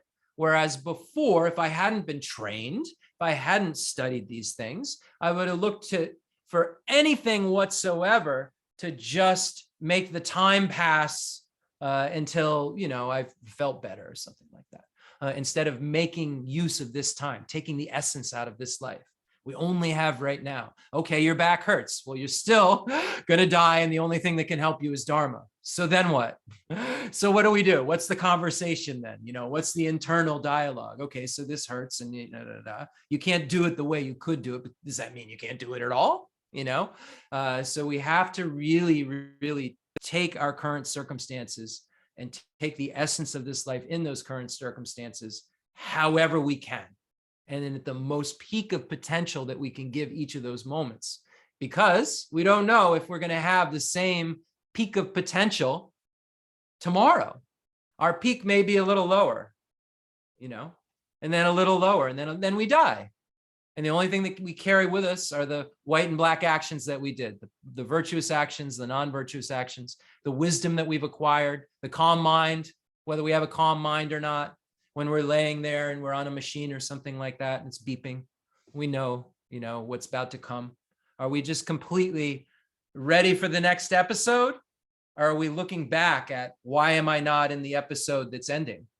How are we looking at it? What's our perspective? And this is what this Lam Rim tradition, this is what these teachings are about, giving us a real perspective. So what I want to do today is we're in the medium scope section of Lama Tsongkhapa's Great Treatise on the Stage of the Path to Enlightenment, where Lama Tsongkhapa starts the Four Noble Truths discussion in a very grand way. I'm excited about it. I think that this teaching on the Four Noble Truths is one of the more overlooked teachings. Sounds strange, right? It's the one that everyone knows about. Like, you go door to door and say, what did the Buddha teach? And most people, not most people, I don't know, but general people who've studied some sort of philosophy or had an overview in a college course about Buddhism even, right? Or maybe studied it. Maybe they studied world religions in high school now. I don't know. I don't even remember. But, one thing that comes to mind is the Four Noble Truths. People say, oh, Buddha taught the Four Noble Truths, some about suffering, and it's real pessimistic. And it's like the most optimistic teaching that could ever be given. Like, you can have freedom forever, but people think it's like some pessimistic points that the Buddha was making. No, the Buddha was just pointing out that, hey, you could do better than this. But it's the most overlooked teaching, even though it's the most known about teaching, because it seems so surface level that everybody says, yeah, I got it. I get it. Life suffering, there's a cause for it. Oh, it can end good. Yep. There's a nirvana. We know there's that. And then there's a path, and it's like, okay, it makes sense. Buddha said there's a path to end suffering, and Buddha said there's a cause for suffering, and let's move on from there. But it's really such a subtle investigation that you do within the Four Noble Truths that really make it so you can practice bodhicitta, really make it so you can practice highest yoga tantra. It's really this foundation of renunciation that you get from first learning the teaching shared in common with beings of small capacity, where you get a mini renunciation, and kind of like not being attached to this life. And then you get to the teaching shared in common with beings of medium capacity, where you get that full renunciation, this desire to definitely emerge from cyclic existence, definitely emerge from suffering and the origin of suffering. And the emergence from suffering happens by getting rid of the origin of suffering, getting rid of that which causes suffering. So what I want to do now is, normally we wouldn't read partials, but we're going to read a partial. I want to take us in Lama Tsongkhapa's Song of the Stages of the Path to Enlightenment, the Lamrim Duden, the abbreviated stages of the path, up to where we are so far in the Lamrim Chemo, because this is really this is the smallest Lamrim, we say. There's the Lamrim Chemo, Lamrim Din, Lamrim Chongo. And the smallest Lamrim, we would say, is the Song of the Stages of the Path to Enlightenment, the Lamrim Nangyur, or the Lamrim Dudun, the abbreviated stages of the Path to Enlightenment. The medium is the medium stages of the Path to Enlightenment, no fancy name. And then the big is the Great Treatise on the Stage of the Path to Enlightenment. So this is the smallest Lamrim, containing everything that the big book, the 700 or 800 page Lamrim Chemo contains in a condensed manner, just as the Source of All My Good does. But this is really, we'll just let it speak for itself. I think you've all read it and received teachings from Khensur Gheshe Wangdak quite a few times on it. So I'm going to read us up to where we're at in the Lamrim Chemo, look a little bit at the Lamrim Chemo, then maybe we'll call it a day and move on. Although if I keep talking, maybe it feels pretty good. So maybe I'll just keep all of you on for my physical therapy all day. We're just going to do 24 hours of Jeff talking because it's a good distraction. All right. The Song of the Stages of the Path to Enlightenment by Lama Tsongkhapa. Namo Guru Manju Gosha. And then now we'll have the section that pays. So we know that Manjushri was Lama Tsongkhapa's, personal guru. He had a teacher-student relationship with the Buddha of Wisdom with Manjushri. So first we see this homage to Guru Manjushri, who Lama Tsongkhapa had a teacher-student relationship with. And now we have a paying of homage to the lineage of gurus in the Lamrim Duden. So we know that in the Great Treatise on the Stage of the Path to Enlightenment, the prologue starts out in a very similar way with a homage to all of the gurus, Shakyamuni and Nagarjuna and Asanga and so forth. This will start out in a very similar way. And we know that when we look at the Lamrim Chemo, we look at the greatness of the teacher, the greatness of the teaching, how to listen to and explain the teachings, and how to lead students in the actual instructions. And then we see that this prologue is where it begins, and we see all of the homages and so forth in the similar manner, paying homage to the lineage of gurus. So homage to the Buddha, supreme of the Shakya lineage, whose body is born from a million virtues and excellences, whose speech satisfies the hopes of infinite beings, whose mind sees all things as they are. Homage to Maitreya and Manjushri, supreme disciples of the Peerless Master, bodhisattvas assuming the responsibilities of the Buddha's deeds by magically sending forth emanations in countless realms. Homage to Nagarjuna and Asanga, who are widely famed throughout the three worlds, ornaments among the commentators who precisely elucidate the mother of the Buddhas, the depth of which is so difficult to fathom. Homage to Dipamkara Atisha, the holder of the quintessential treasures of instructions, consisting of the paths of profound view and vast deeds, the sublime lineages of the two great trailblazers. You are the eyes to see all the teachings. the supreme gate to liberation for the fortunate ones. Moved by compassion, you elucidate the Dharma with skillful means. To you, the spiritual masters, I pay homage. Now we have the exceptional qualifications of this Lam Rim tradition. What's so exceptional about it? So now we have some points Lama Tsongkhapa makes here. Through Nagarjuna and Asanga, banners unto all humankind, ornaments amongst the wise ones of the world, was transmitted the sublime Lam Rim tradition. Fulfilling all aspirations of sentient beings, it is the wish-fulfilling gem.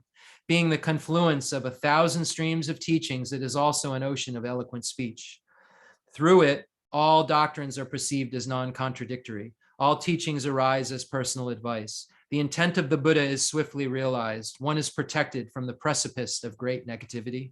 Therefore, the wise and fortunate ones of India and Tibet have relied upon this supreme instruction, known as the stages of the path of the beings of three capacities, which wise persons should not be greatly drawn to it. Which wise person would not be greatly drawn to it? Even hearing or teaching this tradition just once that embodies the essence of all the Buddha's words gathers waves of merit equal to hearing or teaching all the doctrines of the Buddha. Now, the importance of relying on a spiritual teacher. The root of all causes giving rise to happiness now and in the future is the practice of relying in thought and action upon a genuine spiritual guide who reveals the path. Seeing this, follow them even at the cost of your life and please them with the offering of the practice of the teachings. I, the yogi, did that myself. You, the seeker of liberation, should do likewise. So, of course, this is Lama Tsongkhapa speaking. I, the yogi, have done this. If you want liberation too, do what I did. Now we have the practice for the persons of small scope. The birth of leisure is more precious than a wish-fulfilling gem. Found but once, it is as brief as a flash of lightning. Hard to obtain, it is easily lost. Reflecting thus, realize that worldly activities are merely like the husk of a grain, and strive day and night to take its essence. I, the yogi, practice in this manner. You, the seeker of liberation, should do likewise. There is no certainty that after death, lower rebirth does not await. But it is certain that the three jewels have the power to protect you from these fears. Therefore, taking refuge resolutely, do not let the refuge instructions degenerate. By reflecting well on positive and negative karmas and their results, rely on properly engaging and abandoning negativities and practicing virtues. I, the yogi, have practiced in this manner. You, the seeker of liberation, should do likewise. You should you not find a suitable rebirth, swift progress along the supreme path will not occur. Cultivate its causes in their entirety. Of vital importance is purification, particularly of karmic defilements of the three doors, stained and tainted by stains of negativities and infractions. Relying on the four powers regularly is thus essential. The Venerable Guru practiced in this manner. I, the yogi, practiced in this manner. You, the seeker of liberation, should do likewise. And now we move into the section that we're in now, the practice of a person of intermediate scope. If you do not strive to contemplate the demerits of the truth of suffering, a genuine wish for liberation will not arise. If you do not contemplate the cause of suffering, the door to samsara, knowledge of cutting the root of samsara will not arise. Generating renunciation characterized by a feeling of despondency towards samsara, as well as having knowledge of what binds you to samsara, is imperative. The Venerable I, the yogi, practiced in this manner. You, the seeker of liberation, should do likewise. So we remember from last week's teaching, Lama Tsongkhapa points out, and Khensur Gheshe Wangdak pointed out to us so many times, and Geshe Dorje Damdu this morning in class was talking about it too, actually, about the cause and effect relationships we find within the Four Noble Truths. We see that the first Noble Truth and the second Noble Truth show us how we're bound to cyclic existence, how we're tied to it. Rinpoche said, you know, like there's tied up, and we have to figure out how to untie it. And then once we untie it and throw the rope, we're free. We're no longer bound. We're no longer tied up in it. And in Lama Tsongkhapa's text here, it talks about having knowledge of what binds you to samsara is imperative, but also if you do not strive to contemplate the demerits of truth of suffering, a genuine wish for liberation won't occur. So you have to understand what it is that sucks, what it is that stinks in terms of suffering. We look at, the first presentation in the Great Treatise of the Stage of the Path to Enlightenment goes over the 8 sufferings that we'll get into next week, probably. The suffering of birth, aging, sickness, death, separating from pleasant things, meeting with unpleasant things, not getting what you want, the suffering of the appropriated aggregates, meaning the suffering we have mentally and physically that's forced on us. We're not asking for. We didn't, before we were born, say, okay, when Jeff's 50, almost 51, he wants to have this suffering occur. I didn't sign up and say on this date, at this time, I'd like this suffering to start. And the Buddha said that lack of freedom is our misery, really. We really, it's this appropriated suffering that we have. We don't have control over it. And I think that when anyone looks at these types of suffering that Buddha presented, say at an empirical level, this is really true. There's no arguing about it, really. Birth, there's a suffering that occurs. The mother has suffering. The child's going through, looks like a tough spot to me. And then there's, aging and sickness that goes on, and then death, right? The thing we don't talk about. It's so bad. The Buddha said, we've got to talk about it so that you're motivated to do something about it, because it's not only happening this one time, it's happening to you again and again and again and again, but it doesn't have to. So this is what the Buddha said. You're bound to this cyclic existence. You're tied up. There's a rope around you in suffering that's tying you to the suffering. But it's tied, and that's why you're bound. And it's tied like this and tied like that. And if you untie it like this and untie it like that, you can become unbound. And the Buddha stated that you're bound by the origin of suffering to the suffering that he presented. That binding is taken place by the self-grasping ignorance that gives rise to inappropriate attention and afflictions and contaminated karmas. And then the truth of suffering occurs again and again and again and again. 8 sufferings, 6 sufferings, 3 sufferings occur again and again and again. So this cause and effect relationship will keep things rolling. Suffering will keep going if the thing which gives rise to the suffering isn't removed. So the Buddha said that you're bound to cyclic existence by this relationship I'm showing you. This is the superior truth of suffering. This is the superior truth of origin. Origin is the cause that gives rise to the result of suffering. All results are dependent upon their causes. If a result doesn't have a cause, a result just can't occur. There's nothing impermanent that comes into being without a previous cause. And if that previous cause is removed, the result can't come into being. So if the cause of the 8 types of suffering, 6 types of suffering, 3 types of suffering that we'll investigate, those sufferings that we have to completely identify, as the Buddha said, they have a specific reason they occur. They have an immediately preceding condition. They have a cause that brings them into being.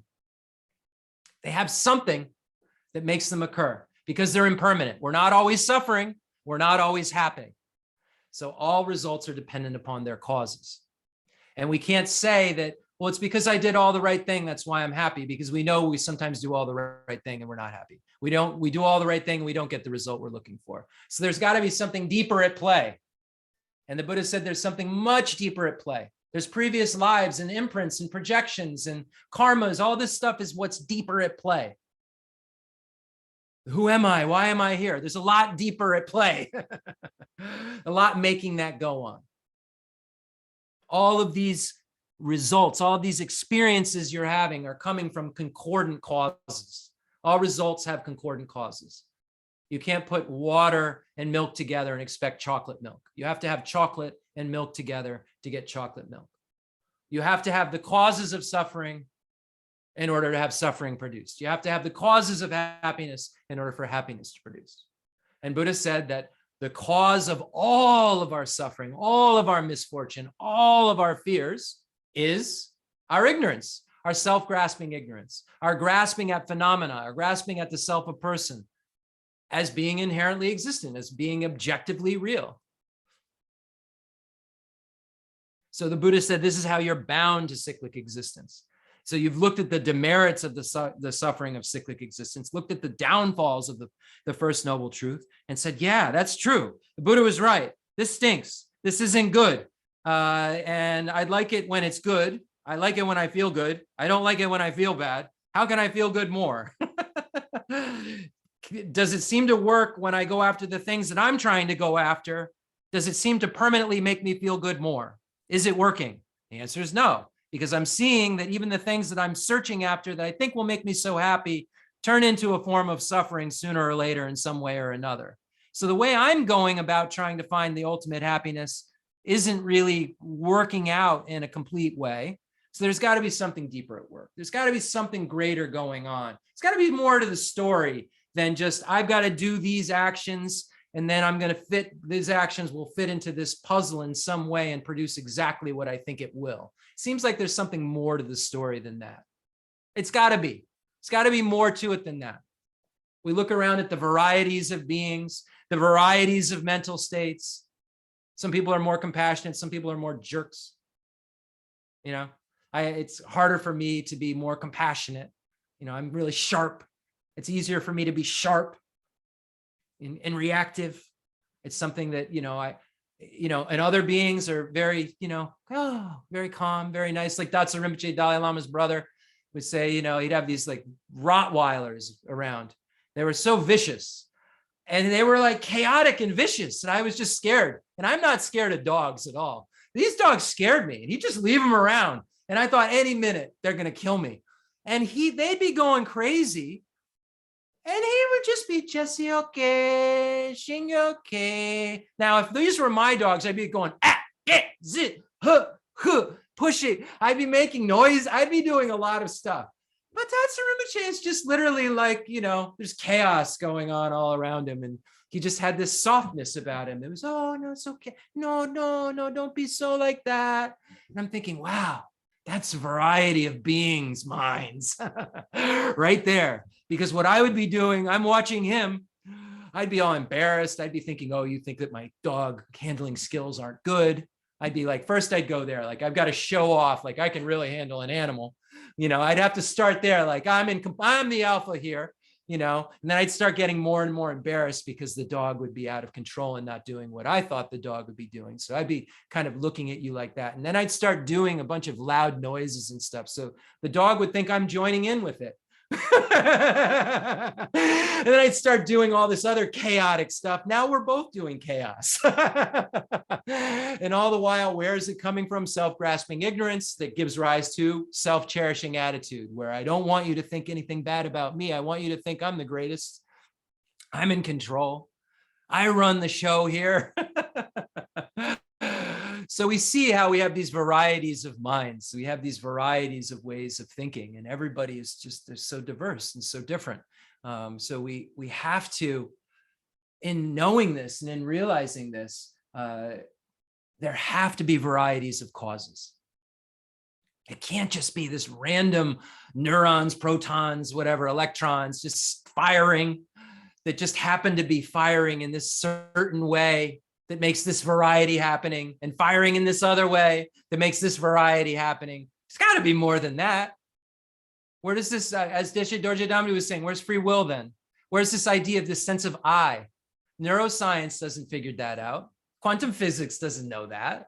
Where, okay, that's great. They have all this, and this is why that's happening.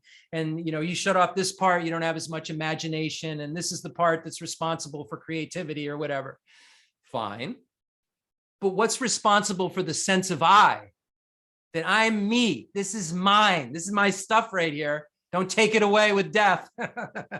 What's responsible for that? And then where does neuroscience land?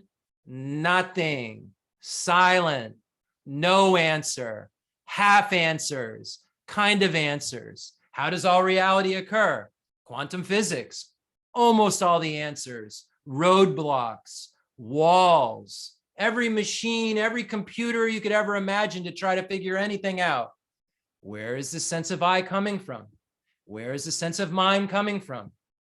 Where is this consciousness that isn't form or matter coming from? This moment's consciousness came from a previous moment's consciousness. Where was my consciousness when I was in the womb? Where was my consciousness before I was in the womb? If it's not, you can't destroy consciousness. It's not like matter. It can't be minimized. It's just a stream of knowing, clarity and knowing. Really, this is the investigation that we do. We see the Buddha says, well, this is how it works. And we have to investigate whether it's true or not. The Buddha said, don't believe me because I'm Buddha. One of the most famous things the Buddha ever said. Just because I'm Buddha, don't worship me, please.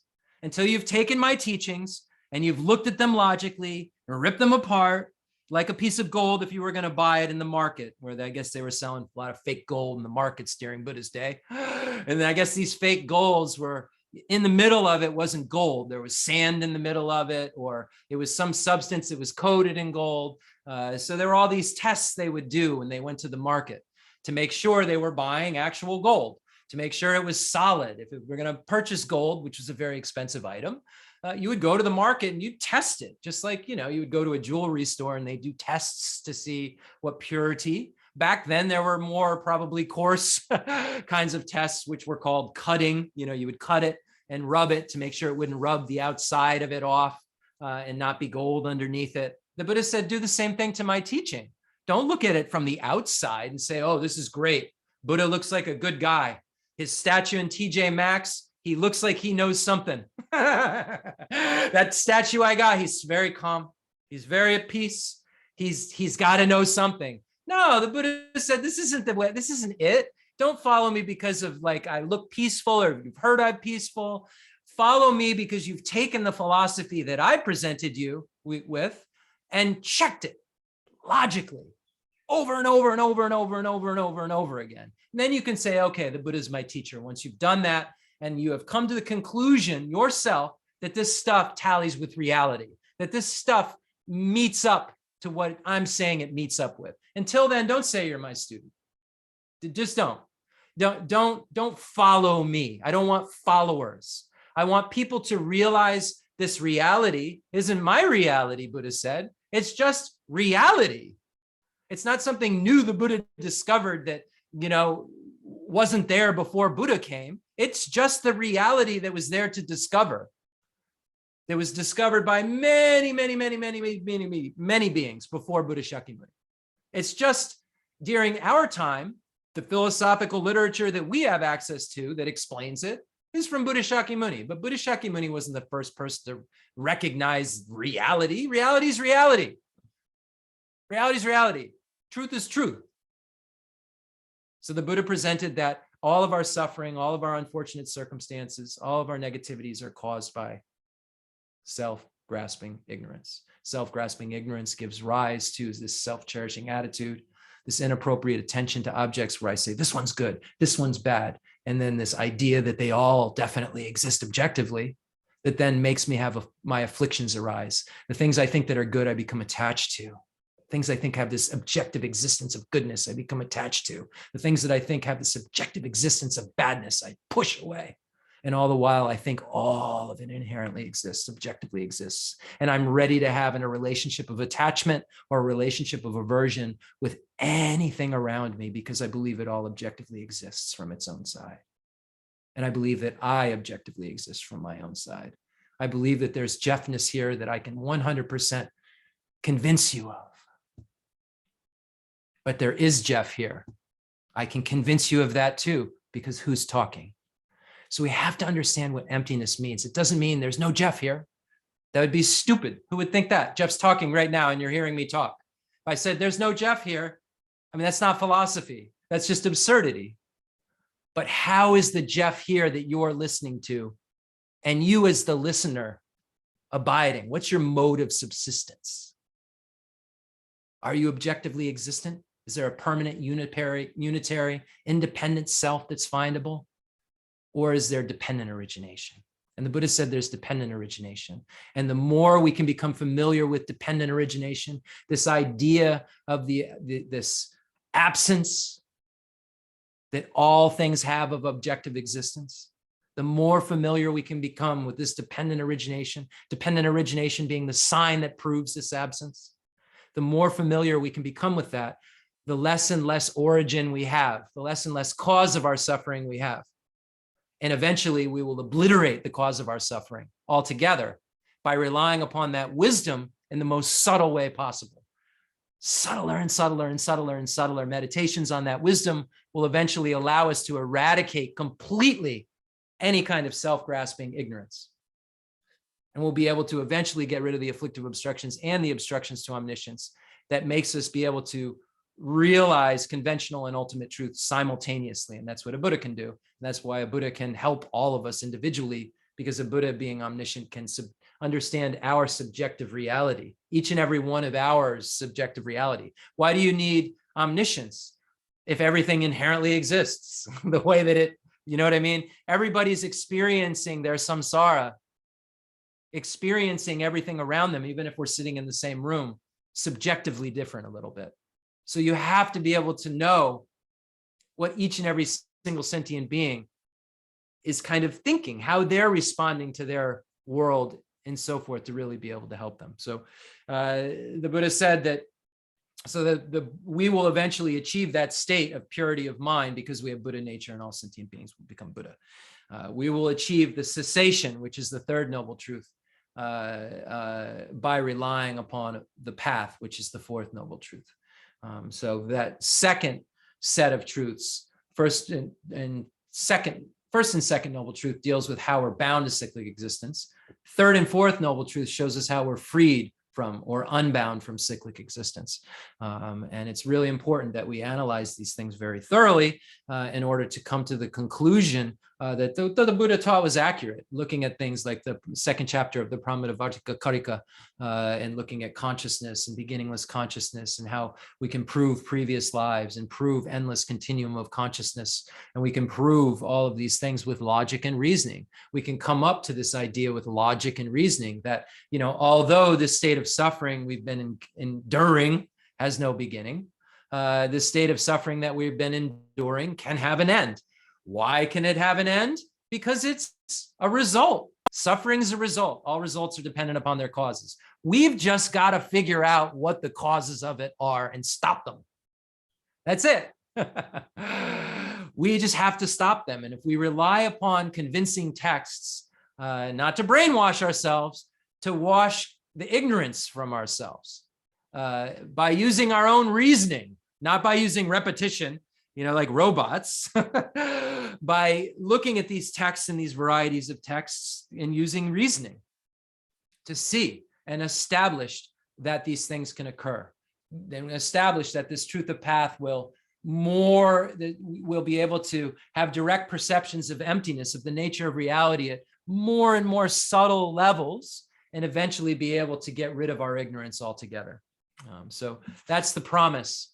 That's the, you know, the promise that's made.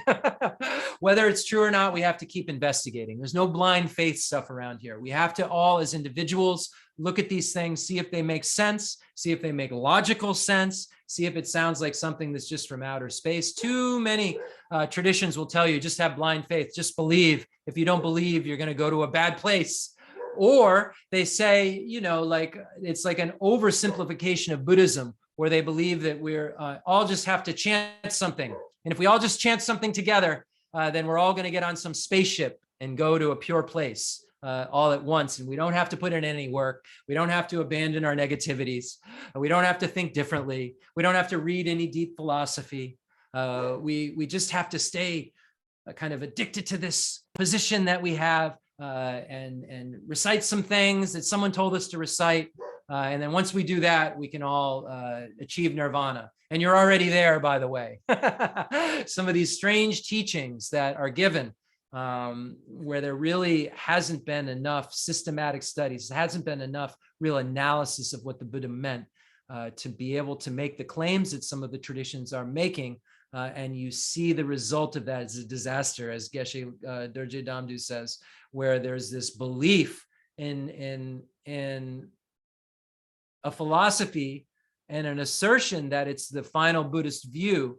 But if you attack it with philosophical logic and reasoning, not with a quote from scripture, who cares? With philosophical logic and reasoning, everything that they believe, their whole life is based on, falls down like a deck of cards with one slight pull of a card. And that's a scary place to be if we know how scary this transition from life to death and life to death and life to death can be. Are you ready? If I can just say a few words, Jeff over here, who's not a genius by any stretch of the imagination or the greatest practitioner. If I, can hear entire philosophical systems, and because of the kindness of Khensur Gheshe Wangdak, just say one consequence to a whole philosophical view that takes the whole deck of cards down. Imagine what some real conflict in your life will do if you're holding on to a weak philosophy that really isn't going to help at the end of the day. And that's why we owe it to ourselves. I don't owe it to you. I owe it to myself to be able to study this stuff and investigate it thoroughly. And then if I do that, then I can help you out in the best way. I won't be a charlatan. I won't be telling you something that isn't true. I won't be expressing something to you that doesn't meet the acid test of logic. I can't help you if I'm telling you illogical things. So, all right. What time is it? It's 11:50. I wanted to read this. Let's see. How long is it? It's not long. I'm going to read this and then we'll end. So reflection on the 8 types of suffering. So this is just the lead up in Lama Tsongkhapa's great treatise on the stage of the path to enlightenment to the 8 types of suffering. We're not going to get into them, just the few paragraphs of the lead up, and then we'll end. Meditate in accordance with what is said in Nagarjuna's friendly letter. Your Highness, be disenchanted with cyclic existence, which is the origin of many sufferings, being deprived of what you want, death, illness, old age, and so on. So here's a point Nagarjuna is making where he points at some of the 8 types of suffering. Here, cultivating a sense of disenchantment with cyclic existence means reflecting on it as the origin of many sufferings. The 8 types of suffering include the 4 that Nagarjuna states explicitly, being deprived of what one wants and so forth, as well as the 4 that are indicated by the words and so on. The Bhagavan taught these 8 in many discourses when he identified the truth of suffering. During every session in which you meditate on the teachings shared with persons of medium capacity, take up as well the shared teachings that I explained in the section on the practices appropriate to persons of small capacity. So I think you're getting the point. Lama Tsongkhapa says over and over and over again that these earlier philosophies are foundations of these kind of higher points that the Buddha made. And if you don't thoroughly learn the preliminary practices and kind of the more boring preliminary philosophies, you won't have anything to build the more complex philosophies on top of. So Lama Tsongkhapa says over and over again, don't forget that they were the teachings shared in common with beings of small capacity, in common with, because you're going to need to carry these preliminary practices, these preliminary teachings that show you how to have disenchantment with this life, over to the teachings that show you to have disenchantment with all of cyclic existence. So it's really important that we see this theme over and over again. We're not satisfied with partial instructions because we know that it's our ability to be thorough with each level of practice that will allow us to achieve Buddhahood in the end. We need to be thorough. Thoroughness is the watchword when it comes to stages of practice. We can't leave any of them out. And luckily, these kind beings have presented all of them to us. And then it says, as for the teachings that are not shared with persons of small capacity, if your mind is strong, sustain them in meditation in exactly the way that I have written them here. If it is weak, then leave out the scriptural citations and only meditate on the meaning of the points I have outlined. Though these are analytical meditations, you should nonetheless arrest excitement and so forth. With regard to your mental object, not taking up any object, virtuous, non-virtuous, or ethically neutral, other than what you are meditating upon. So again, you're telling your mind exactly what to do. So your mindfulness is telling you, okay, this is what I'm meditating on. Your introspection is saying, are you doing it or not? So we see in the beginning section on the meditation session, Lama Tsongkhapa tells us how to do this, to get rid of the excitement and scatteredness, to get rid of the laxity, lethargy, dullness, that we have to use introspection and mindfulness to kind of tie the topic to the post in the center of our mind, to look at it in every single kind of direction. So Lama Tsongkhapa is reminding us of this. And he reminds us of, these are teachings shared over and over again, and you have to meditate on them without excitement or dullness. Over and over again, Lama Tsongkhapa talks about this, to remind us that we have to tell our minds what to do. Now you're going to tell your mind what to do. This is what you're going to tell it to do. Make sure it's doing it. That's what Lama Tsongkhapa is saying. So just another brief point here. Though these are analytical meditations, you should not, without letting your mind fall under the influence of sleep, lethargy, or laxity, meditate continually in a state of consciousness that is very clear and pure. For as engaging in the Bodhisattva deed says, there will be little result from any virtuous practice if the mind is distracted. Going back, we've got to calm our minds down. Really accumulating virtue, getting renunciation, getting bodhicitta requires a calm mind, requires that practice of shamatha. We can't disregard it and say, oh, we don't need to meditate on the breath. We don't need to meditate on focal object. Let's just think about emptiness over and over again. We've got to get our minds calm and clear, as Lama Tsongkhapa said. Calm and clear. These are the 2 points that we're trying to get. Calm, not excited and scattered, and clear, not dull and lethargic. The one who knows reality has said that prayers, austerities, and such, even if practiced for a long time, are pointless if done with a distracted mind. There it is. Pointless. Not even like, oh, they're pretty good. He doesn't even give us a pretty good or an attaboy. Just pointless, Shantideva says, if your mind's distracted. Wow. But then if your mind's not distracted, and that's why if you have bodhicitta, even if your mind's distracted, it says you're accumulating virtue, because it's not really distracted because you have this calm, abiding mind. Anyway, that's enough out of me for today. I really appreciate all of you. If you're attached to this life, you're not a spiritual practitioner. If you're attached to samsara, you have no renunciation. If you're attached to your own self-interest, there's no bodhicitta. If there is grasping, you do not have the view. Enthused by great compassion, you taught the immaculate Dharma to dispel all perverted views. To you, the Buddha, Gautama, I pay homage. Okay, we'll do the concluding mandala offering.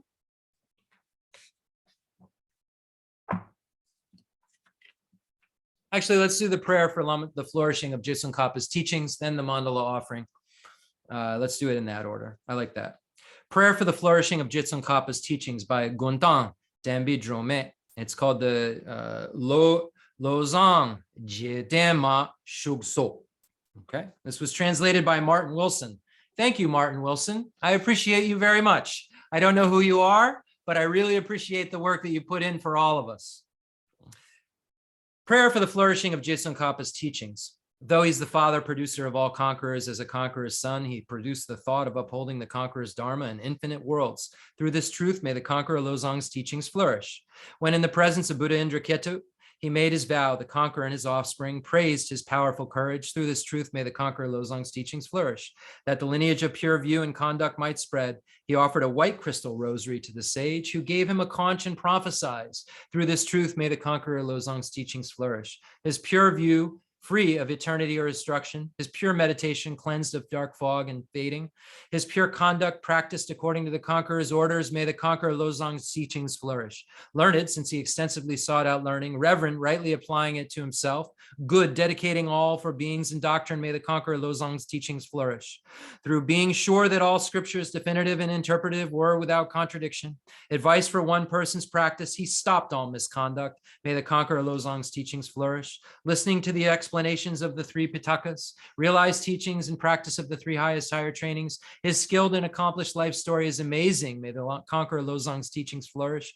Outwardly calmed and subdued by the hearer's conduct, inwardly trusting in the 2 stages of practice, he allied without clash the good paths of Sutra and Tantra.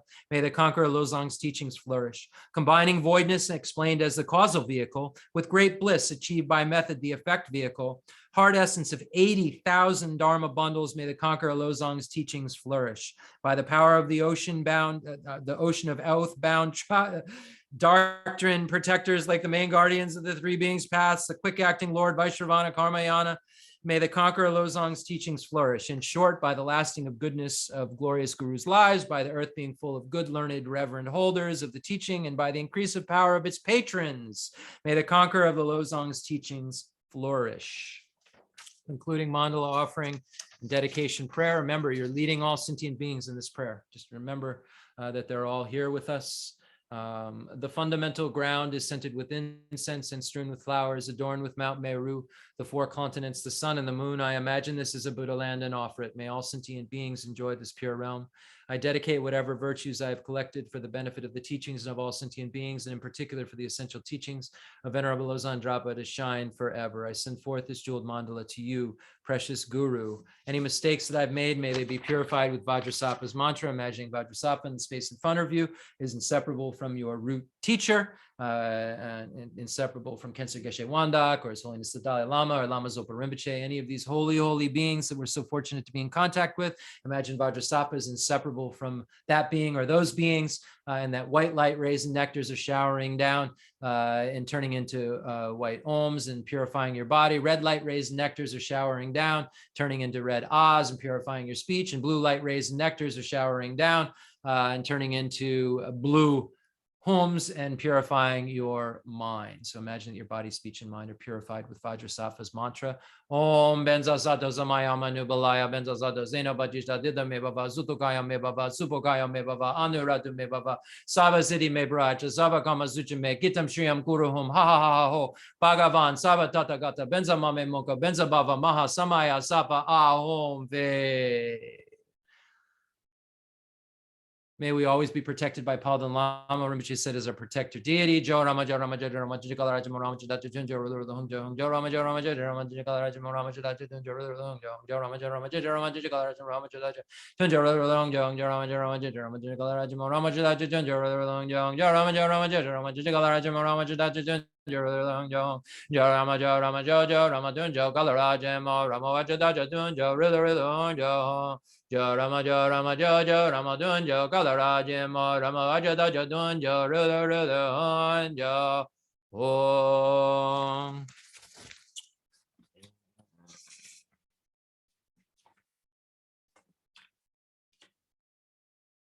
The Samantabhadra dedication. I dedicate all this virtue to emulate the knowledge of the hero Manjushri, and likewise Samantabhadra as well, with whatever dedication is praised as supreme by all the conquerors who traverse it 3 times. I also dedicate all my roots of virtue for the sake of auspicious deeds. Long life prayer for His Holiness the Dalai Lama. In that pure land surrounded by snowy mountains, you are the source of all benefit and happiness, all powerful Avalokiteshvara, Tenzin Gyatso. May you stay until samsara's end. And now the prayer for Khensur Gheshe Wangdak that I created. May he swiftly return in whatever form he needs to in order to help sentient beings, in order to be the light for all of us kind of bewildered in the darkness. We were so fortunate to come in contact with this incredible being. A complex yogi poses as a simple monk.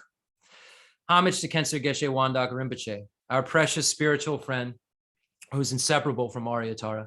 I fully prostrate, covering as many atoms of the earth as possible to your pure body, speech, mind, and enlightened activities.